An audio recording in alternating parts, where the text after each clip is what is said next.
ஆயிரக்கணக்கான பெண்கள் கூடியிருக்கக்கூடிய இந்த மாநாட்டு மேடையிலே நின்று கொண்டு நான் தலை நிமிர்ந்து சொல்லுகிறேன், இந்திய மாநிலங்களிலேயே பெண்களுக்கு பாதுகாப்பான மாநிலம் எங்க தமிழ்நாடு தான்.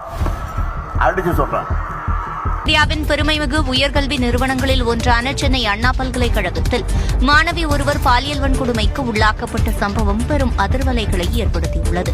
இந்த விவகாரத்தில் ஞானசேகரன் என்பவர் கைது செய்யப்பட்டுள்ளார். விழுப்புரம் மாவட்டம் வானூர் வட்டம் திருவக்கரை முன்னாள் ஊராட்சி மன்ற தலைவரும் விழுப்புரம் மத்திய மாவட்ட திமுக ஒன்றிய செயலாளருமான திருவக்கரை பாஸ்கரன் மீது பாலியல் வழக்கு பதிவு செய்து போலீசார் தேடி வருகின்றனர். திமுக நிர்வாகியான முருகேசன் என்பவர் 14 வயது சிறுமியை அவரது உறவினர் வீட்டில் கொண்டு போய் விடுவதாக கூறி இருசக்கர வாகனத்தில் அழைத்துச் சென்றுள்ளார். அப்போது சிறுமிக்கு பாலியல் தொந்தரவு கொடுத்த அவர் கொலை மிரட்டலும் விடுத்திருக்கிறார்.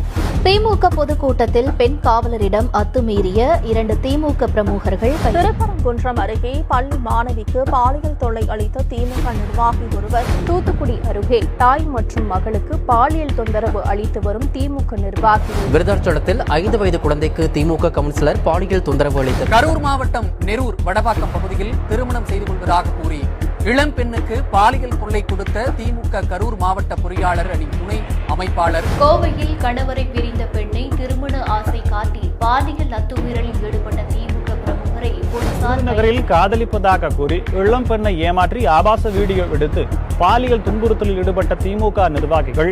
தஞ்சாவூர் ஒரத்தநாடு அருகே கஞ்சா போதையில் இருந்த 4 பேர் இளம் பெண்ணை கூட்டு பாலியல் பலாத்காரம் செய்துள்ளனர் என்ற செய்தி திமுகவைச் சேர்ந்த உதயநிதி ரசிகர் மன்ற நிர்வாகி கவிதாசன். ராணிப்பேட்டை மாவட்டத்திலும் இளம் பெண்களை குறிவைத்து பாலியல் தொல்லை கொடுப்பதாக திமுக நிர்வாகி மீது 2 இளம் பெண்கள் பகீர் புகார் அளித்துள்ளனர்.